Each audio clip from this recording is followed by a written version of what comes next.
Today's our 50th episode, so we thought we'd do a special episode. She's so short, it's crazy. And we're on a slope. I'm a giant.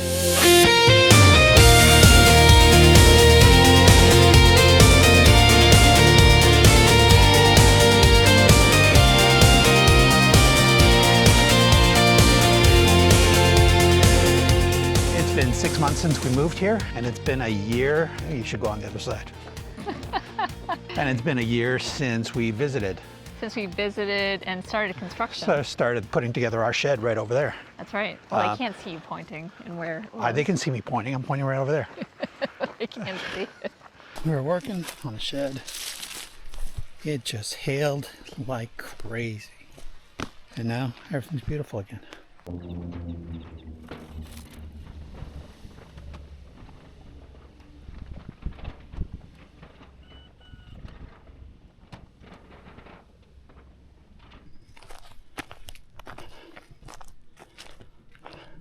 Our home is finished. This is our new home. Oh my God. Today we're just going to talk about the past 6 months, what that experience has been like. I hold it. Why? You are such a control freak. Jesus Christ. The craziness started a year ago when we broke ground.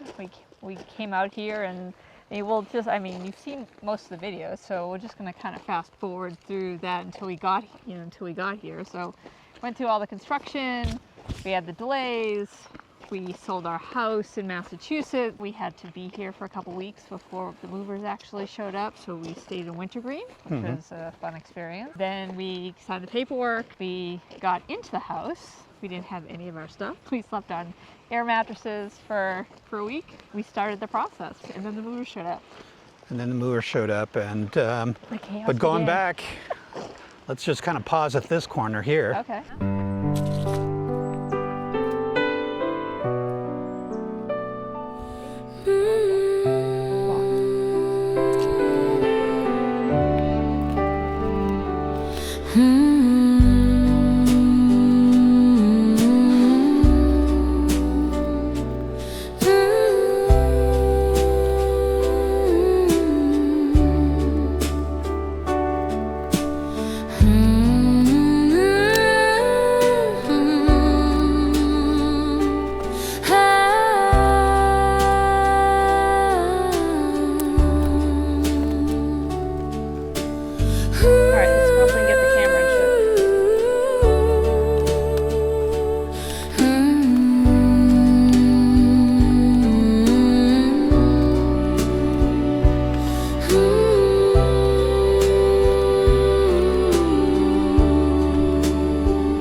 This is what things look like now. This is definitely a different view a year ago. This is a paradise. We were so excited last year just to have a road. Yeah. But all this was red clay, It was red clay. mud. Yeah. It was there was nothing here. There wasn't a house. Definitely not a pool. No chicken coops. Debris. There's no grass. There's nothing. So yeah, now we have our chicken coops, we have ducks, we have geese, we have more chickens, we've got landscaping, I've planted a gazillion trees, fruit trees, magnolia trees, evergreens. I've got my raised beds started planting, and so on and so forth. But I mean, it's been a year, like, there's all sorts of crazy that's gone on this year. Like things we couldn't ever have expected or planned for. Let's start talking about the stuff that was unexpected. Where do you want to start with? The most unexpected or shocking part about the move here? The rain. The rain. That is absolutely the right answer. The rain and the clay. Yeah. That we didn't. And we knew there was red clay. We knew that it, not having any greenery, on the site was going to be a challenge. And the site guys warned us. They're like, well, you're on a slope, you're going to have a lot of erosion. And it was like an epic year for rain and for like monsoons. And we talked to a lot of folks here like during the season going, is this normal? Yeah, it They're wasn't. like, It "No." wasn't. So It would rain every day and torrential rains. it would wash away everything we did. Everything. Like we'd do something and it would wash away. Yeah. So we learned quickly how to build swales and berms and how to protect the poor chickens from drowning. Learning about swales and what is it, berms? Berms. And what they do, and the flow of water. It seems like it's pretty obvious. A lot more complicated than it seems. At least it was to me. Oh yeah, absolutely. I mean, you think you're pushing the water in the right direction, it goes wherever the hell it and wants honestly, it'll go where it'll find a little crack somewhere, and boom, your entire plant is washed away. We put in a front walkway, and I thought we were doing the right thing by, putting in the gravel, and I followed all the right steps, and I put in landscape fabric, and I put in edging and all this stuff to kind of make what I thought the water to go the right way. Nope, it decided it wanted to go a certain way from up top, and it literally washed away. It literally washed away the gravel. It washed away the walkway, and I had to start all over again. Yep. So it's just mesmerizing. So we learned a lot. In the beginning, we had a runaway rooster. Yep. We learned roosters come back. Reluctantly, but you can trick them, so that's good. So there's a video on that if you wanna check that out. Click on the link. The movers showed up late. We were here for a week, and then they showed up with only half of our delivery, half of our stuff. So that was fun. Yep. We learned sleeping on a nice air mattress isn't so bad. Yeah. So we got really nice air mattresses. Apparently, they do exist, and they would support my weight and her weight combined. And so that was good. You put a link to that below. Yep, we can put a link to that. Might as well. We got those on Amazon. Just so you guys know what worked. So going back to the rain and the erosion, we learned that what absorbs the water well in the chicken coop. In the past, we've just used dirt and sand and things like that for the poor chickens. And because of the water was flooding their coop because it was running in, it was turning into mud, and the poor chickens were running around in red mud. So we learned about horse bedding.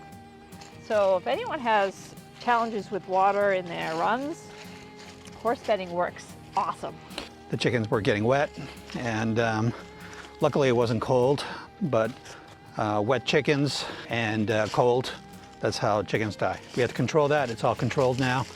The whole chicken area looks beautiful. Absolutely. Another thing we learned about, ticks. We had a lot of ticks in the beginning. I think you showed up every day with a couple on you. I'd have ticks on me, and I would have clothes on. It's not like I'm running around naked. Yeah, they seem to like you. You must have sweet blood. Sweet, sweet, sweet blood. I didn't have that problem. The dogs didn't have that problem. No, mosquitoes like me too, so It's only you. It's a me issue. It's definitely a you issue. We had to spray for ticks. I think the chickens have helped. The chickens and the duck have helped with the tick eradication as well, but they went away pretty quick. But speaking of other bugs, okay, so I'm gonna pause for a second. I'm just gonna say the bugs here are like, I don't even know what word to use. It's just epic. So we had, not only did we started with the ticks, and then we went to Japanese beetles, and then from Japanese beetles, in the spring, so that was the spring and the summer, and then we had, mosquitoes weren't too bad. What'd you say? The mosquitoes were okay. And then we went to the stink bugs early fall, and like thousands of them everywhere. And then just recently, just this past weekend, we had an infestation of ladybugs, and not the good ladybugs. Yeah, they're not really ladybugs. They're the lady bites, or lady something. The lanternflies came in July and August, so it went ticks, Japanese beetles, the lanternflies, the stink bugs, and then these ladybug things. It was the craziest thing. They just like swarmed the house. They don't do anything. They don't harm anything. But they're everywhere. They were everywhere. And they're in the house now, and we're like vacuuming them up every day and all that. Anyway, so the bug situation here is definitely epic. So I can't wait for the, I hope we don't have anything else until the spring, because that was just crazy. Oh, and by the way, I just want to mention, and probably Elaine, you probably want to mention, like every time you had an epic like situation, I was traveling. Yeah. It's usually the way it worked. The rain keeps going and going and going. Look at it. It knocked down the fence right there.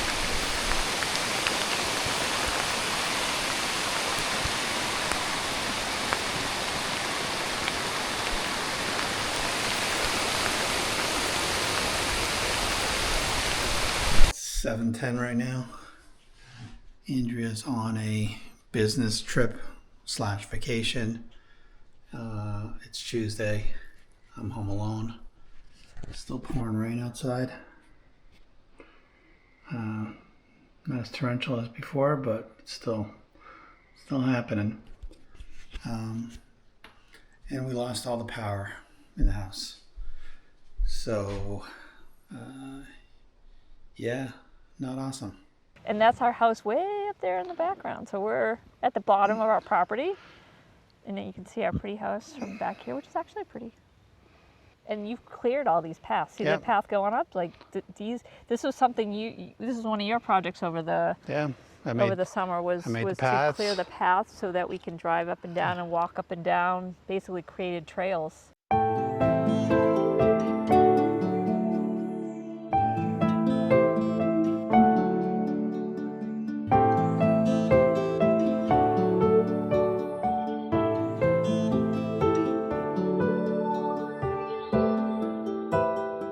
Basically, yeah, the path that we just came down. It created a little pond over there, which is starting to fill up, which is nice. Mm-hmm. So we haven't had any real issues with the house itself. I mean, we had a few things the builder had to come back on at the 3-month mark. We learned a little bit about the well. So we learned that the well itself, because it only produces 2 gallons per minute, which we knew, and we only have a 60-gallon tank inside, we can't irrigate. So we can't irrigate. So when I went to go water the grass so that we could get grass on the property, it emptied the tank inside, and it takes 30 minutes for the well to refill that. So you don't have any water in the house when you empty the tank. So because it's a water pressure tank. So once the pressure in the tank is gone, because there's no water in it, it's you're dead in the water. You're dead in the water. One of the things I didn't realize was that the water we use for the outdoor faucets goes through our entire filtration system in the house. Yeah. So that was unexpected to me. It's probably normal. Yep. But yeah, the outdoor gets really clean water.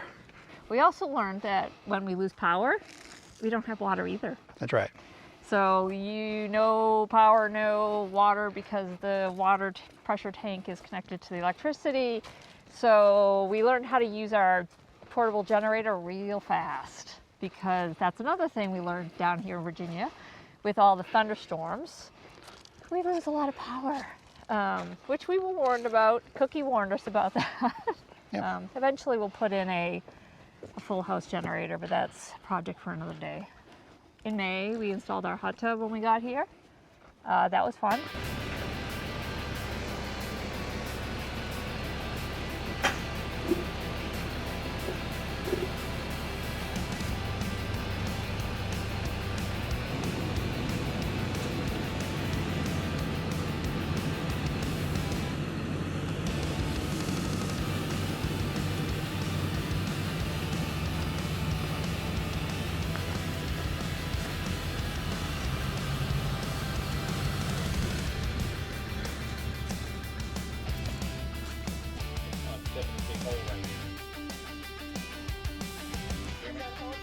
There is a large hole right here.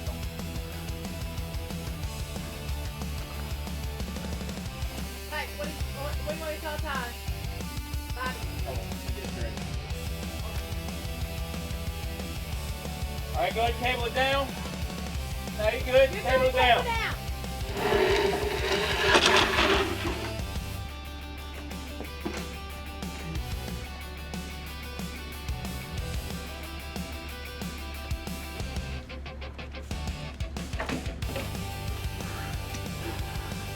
Good Lord.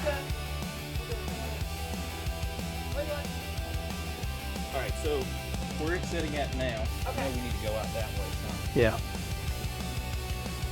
Tell him to pick it up. Let's look about where you want it. Tell him to go ahead and cable down. Is there enough back there for the cover lifter? Yeah. Okay. Cable down. Well, mostly just power box. Yeah. As long as it's 5 feet away from that, you're good, which is looks like. In the place for water. The installation of the pool was much more exciting than the installation of the hot tub. Yes, the hot tub's a big hot tub, so it's not a small thing, but it's like 700 gallons, right? Yeah. So big for a hot tub, but it ain't no pool. Nope. One of the things, oh, you learned how to use a tractor. The city boy learned how to use a tractor. This guy right here. And there's plenty of videos, links in our playlist for you to check it out, because I think if you had asked him when he was a little boy if he'd be driving a tractor when he grew up to be an old man. That was not on my bingo card. This bingo card. Absolutely not. I don't think it was on anybody's business bingo cards for me that know me. I think everyone thinks it's kind of shocking that you actually drive one of those things. Yeah, it's kind of weird. And the fact that he walks around with a chainsaw in his hand. And When my mom saw the video, she's like, "What are you doing? You're gonna get hurt. Put that down." It's like, did you really? yeah. Yep. June arrived our new baby chickens and ducks and geese. That was fun. They stayed in our garage for 6 or so weeks. We've had chicks before. Yep. So ducks. What'd you learn about ducks? What did I learn about ducks? They're messy. They're crazy messy. They're disgusting.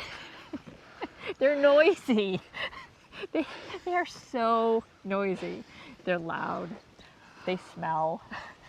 Well, all right, they smell in a contained space. Like they were in their brooders in a very small space, and they grew fast, and the geese grew fast. So what we thought we could contain them in a small brooder, which is what we do with the chickens. No, we had to keep pivoting and getting bigger tents, bigger brooders. I had to put a kid's pool in the garage. We had to empty it like every couple of days because we just got so gross. Yeah, and we had to keep my son's dog away from them so he didn't eat them. And yeah, so that was fun. Luckily, we only have to do that once. We're just going to kind of let nature take its course. Yeah, and they're awesome now. And honestly, they're awesome. They're fun. They're stubborn. I will say something we've learned about ducks compared to chickens is they're stubborn. They do not go to bed. Yeah, do we think they're stubborn or they're stupid? I'm not quite sure. Yeah, I'm not quite sure. I think a little bit of both. Because they will do what you ask. Like, they will do it eventually. They just like what they like. They like being outside. They like being in their pond. They like their freedom. And when you tell them to go to bed and get locked up in their home, you know, even though it's, you know, to protect them, they don't understand that. So I don't think it's a matter of being stupid. I think they just don't understand that they're in danger of the animals. You know, we live in a hunting area. We live where there's bears and coyotes and fox and all that, and we're just trying to protect them. And they don't know any different. So, because they don't live in the wild, they're domestic animals. So, I don't know. I think they're just a little bit of both. Okay, but they're cute. They're cute. Anyway. That really matters. You did solve for going to bed at night. I did. By Yes. putting in a secondary pen. Yep. That you corral them into. So And it's then like a run for them. So instead of the chicken run, we created a little pen area that's outside of their duck coop, and similar to the chicken runs. And they'll go in there first, and it's made it a lot easier. So, some lessons learned from there, and you just, I think homesteading in general, that's something we've learned, is just you kind of fly by the seat of your pants. You see what other people have done to solve for problems. I love Facebook. And for that, we subscribe to a lot of different groups, ask for advice. We watch YouTube, just like you're watching it, and see what other folks have done. And we found some good solutions. So thank you, anyone who's watching, anyone who's provided us some advice on our channel. We definitely take your advice. Yeah, because it's very helpful. We read and respond to everything. Yep. So the grass started growing. So the grass, we actually have grass now. So you see what the old, the original site looked like, and now we have grass, and it's a beautiful site. But guess what? We have to mow it. Yeah. And try to mow this thing with a regular mower. Regular mower. Yeah, we're gonna buy a ride-on next year because it's hard. It takes how many days to? Takes to 3 mow days. this? 3 days. 3 days, because because this is 2 acres back here, and so you can only do about a quarter of an acre a day. Yeah, It's a lot. it's just a lot of incline. Yeah. And we also use an electric mower that only mows for so long. Right. So this is something else we did this summer. We built the animal pen. What's this, about 750 square feet? No, it's more. More? You say that every time. I know, It's like I do. 7,500. Oh, 7,500, that's it. 7,500, that's a lot different. It's 7,500 square feet with the 3 coops in there and our 21 feathered friends. I'm calling them my BFFs, my best feathered friends. Yeah. How many chickens and how many ducks So we and have geese? 8 ducks, 2 geese, and 20 chickens? Is that how many chickens we have? Yeah, 1, 2, 3, 4, 5, 6. Yeah, 20. 20 chickens. Yeah, so we have a lot of it. We have a lot. We have a lot of feathered friends. And yet, we still only get 1 or 2 eggs a day. Well, the new girls will start laying soon but we only got 1 rooster out of this whole thing. We have 1 rooster, 3 drakes, and 1 gander. So for the males, we have a pretty good ratio. Wow. The chickens to rooster, we probably could use a second rooster, but we'll see how that goes. The ducks to the gander to the goose, that's fine. It's 1 to 1. 1 to 1. And then the drakes to the ducks. Yeah, that's we'll see how that goes. It's almost a 2 to 1. 1 to 2. One drake to every 2 ducks or something like that. 1 to 1. I don't know, something like that. Math is hard. one drake to like 1.5 ducks. Anyways, I think it'll be fine. We'll just see how it goes and make sure nobody gets hurt and nobody's protective, and you never know how these things go. But anyways, this is don't forget about the pond. We built a pond in here. Well, by we, she means her. No, you dug it out. I dug it out, but that's easy. I dug a hole. Digging a hole is easy. It's not the prettiest thing in the world, but it's The ducks seem to like it. They seem to like it, and every time I try to make it pretty, they ruin it. So hopefully the trees and stuff will start growing back here. I've got some arborvitaes, I've got some willow trees, I've got those beautiful butterfly plants. So I've just got to be creative with how do I protect the foliage I put back here. Every time I put something back here, they go and they eat it. They eat it, they tear it apart, so I've got to basically cage up anything I put in here. So yeah, these guys they're wonderful, but they're destructos. Just quickly, we'll make separate videos about chickens specifically. Honestly, chickens are so easy to maintain. Now that we've had ducks and geese, you don't realize how lucky you are when you have chickens, because honestly, They take care of themselves. Yeah, for the most part. I mean, we've automated everything, so they can take care of themselves for the most part. And they're super cute. They're super cute, yeah. But the ducks aren't that bad. Now that I've got everything kind of automated and settled in, they're not that bad. Talk about the next big project next year. What's the next? Oh, so my greenhouse. Gonna put a greenhouse. Greenhouse, and this, we're gonna convert this into all the flower gardens. That's right. So we'll have a wildflower garden. Well, this area right here that you see right here, this is where the drain field is. So this will just be a wildflower meadow, in a sense.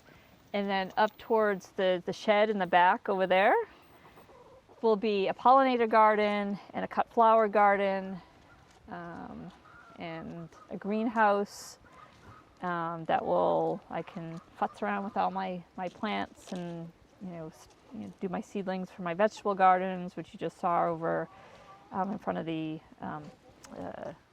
animal pen. Yeah. Yeah, so that's next year's project. Next year, this will This will not be orange. It will not be Not be red. red-orange clay. We put in the fence. Yeah, we talked about the fence. So we did. Oh no, we didn't We talk. talked about building the fence for the pen, but Yeah, we didn't we talk forgot. about the fence that goes around the perimeter of the backyard. house, of the backyard. Yeah, so that's 2 acres around. Yep, all the way around, and we've got 3 gates, one on each side of the house, and then one way in the back. And this protects the dogs. The dogs can just run around back here. Yep, they can just go, and then it kind of limits the wild animals from coming in. Doesn't fully protect it because it's not very high. It's only a 4-foot fence, but it's enough. It's enough to slow them down, I guess. Yeah. So, our friends are following us. Now we're just walking over to the pool and show you guys We should show them this berm that we created here. So one of the, Yeah. this is Talk one about of it. this is one of the areas that we had a water problem. Rain picked up again. It has knocked down the fence.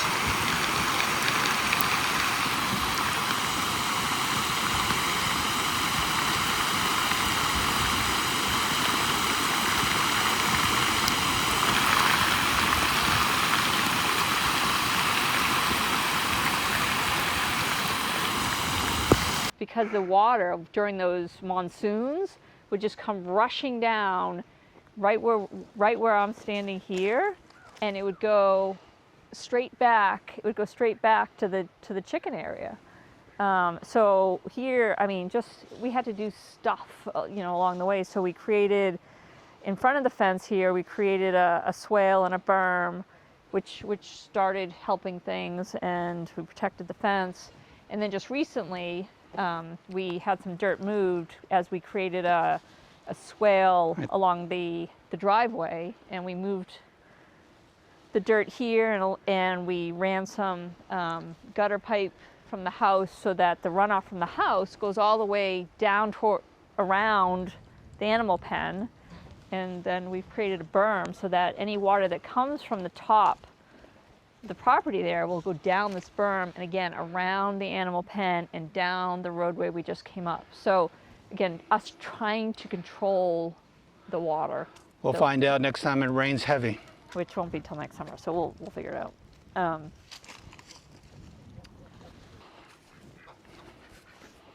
I'm building my raised vegetable beds, which there'll be a video coming out shortly on how I'm doing that. Hopefully next week. Hopefully. I should be done with them this weekend, hopefully, Yep. if it doesn't rain. Yeah. And for anybody who may not know, can you talk about why we have hay or straw here? So this is where, there's the pool, and they had to do a lot of digging in here to obviously put the pool in, and the excavator person leveled off this area, and we've put in new grass seed. And believe it or not, this came up within 2 weeks. Within 2 weeks, yeah, the grass has grown. It's been great. So, and then we put in all this landscaping, all these perennials, bushes. Yeah, it looks beautiful back here. Oh, you know what? This is our forever. Honestly, when we envisioned coming here and just this being our homestead and being the place that we live forever, this is what we envisioned, being able to sit out in our backyard and do the things that we always did on vacation. Now we don't have to, we literally don't have to leave our backyard Yeah, if we would go don't want to France and make sure they had a pool. Yep. We rented a house in Italy. We need to make sure it had a pool. Yeah. So we basically recreated the vacations we enjoyed, and we've got the most beautiful view. Look at that view. Like, it's just beautiful.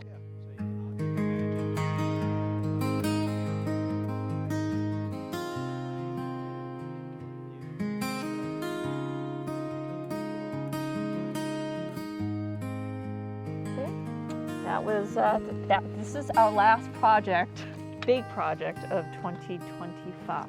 Yep. All right, so I think that's pretty much it. I mean, we've done everything we've set out to do in 2025. 2026, we already have our list of things we're gonna do. We'll have plenty of videos to share with you on that, and maybe we'll do another 6 month wrap up, because after, we'll have a full winter we've been through, right? Yeah, it'll be in April.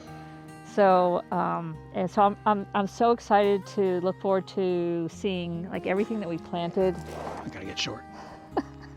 I'm really excited to see what all the things that we planted this year come up in the spring, and so that I really hope the winter is a nice mild winter. It's nice to us, and we don't have too many lessons learned from the winter that we have to share. Yeah, good Lord. I think we've had our fill for 2025. Yeah. And we're, I would like 2026 to just kind of be a slower year. It honestly can't be as crazy as this. This year These is past just 6 epic. months have been crazy. It's just been epic. Just like, yeah.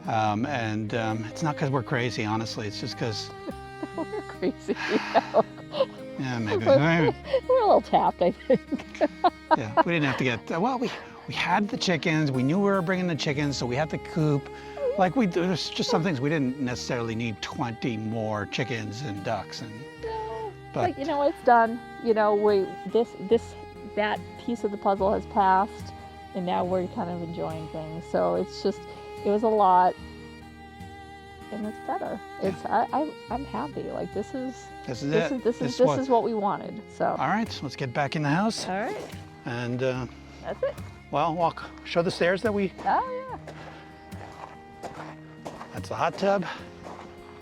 And we got these stairs put in when we were doing the landscaping.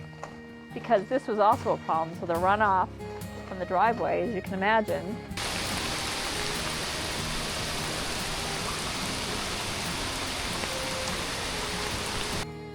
the water would just flow all the way down. And thank God we put the retaining wall in, which the builders told us not to do. So The weird. builders told us, like, no, you don't need that.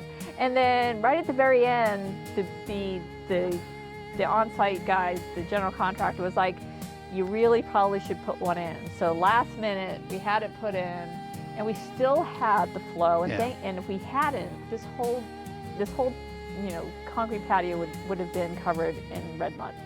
So it did flow this way. When we designed the pool, we wanted to prevent that all from coming into the pool. So Brian from Bear Creek, he designed all this, and it's just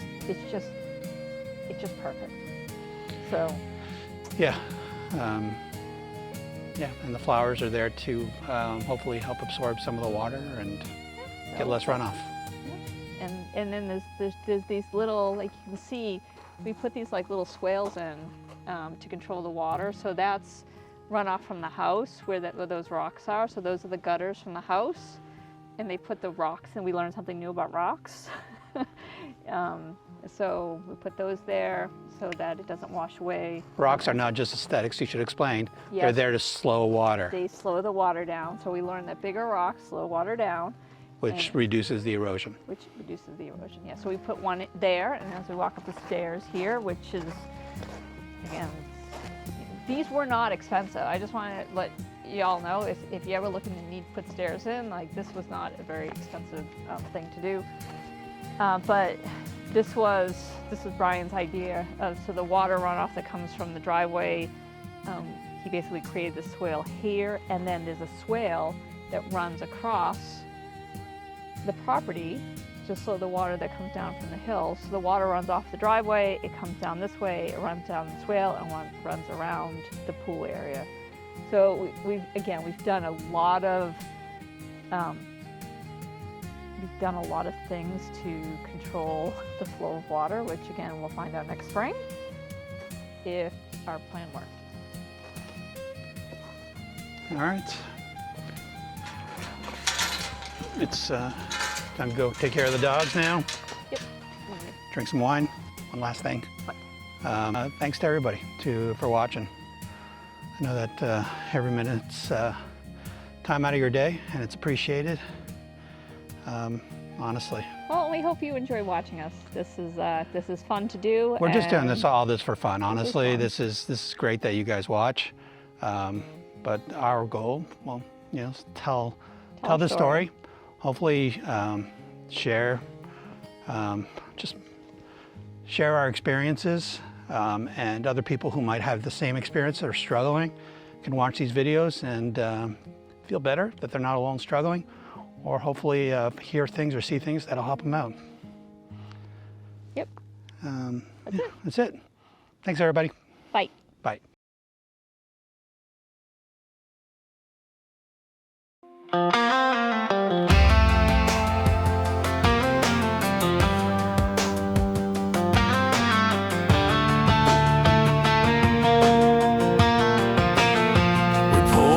The highway, dust on the dash, map in the glove box, hearts full of hope.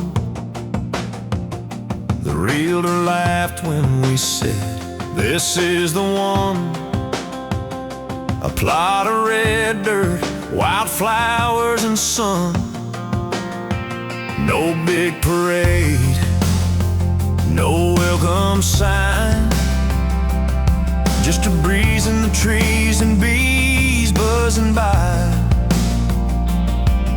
But something about it whispered, this is your home. So there and then, like the trees before us, we laid down roots in the rust-colored soil. This is our coda, the final refrain, but it's not sad.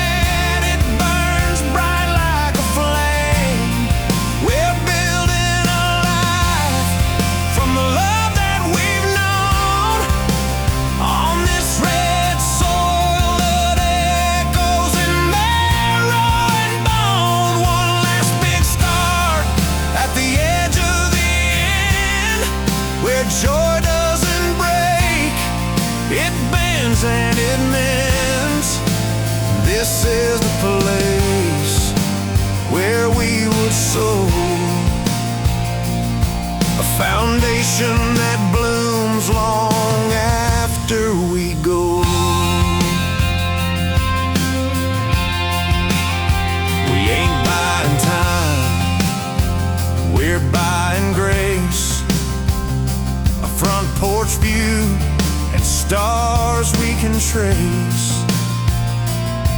There's laughter in these walls and a sigh of relief as the day turns into night. No mansion of marble, just timber and tin, but we'll raise it like temples with hammer and hymn. And when grandkids come, they'll know it was real, that we built this home out of love and joy. This is our coda, the story's last verse, but it's not an ending,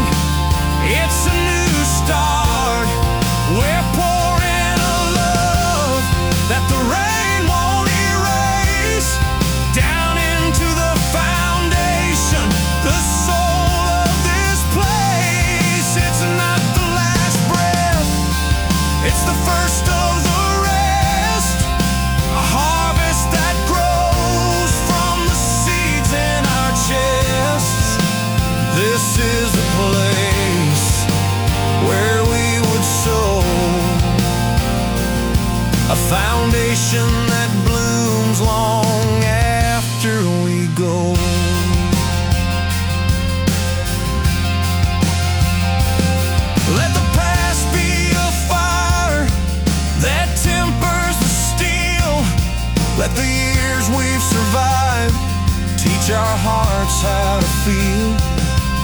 Every scar is a verse, every wrinkle a line, and this chapter we're writing might be the best kind. This is our coda, not silence, not still, but the hum of forever on the red clay hill, where dreams don't die, they just change their name, and the roots run deep through the joy and the pain. Yeah, this is our coda, our final refrain, but it sings like redemption, not sorrow or shame. We're laying it down with the sweat of our hands, a home that'll hold when we move from the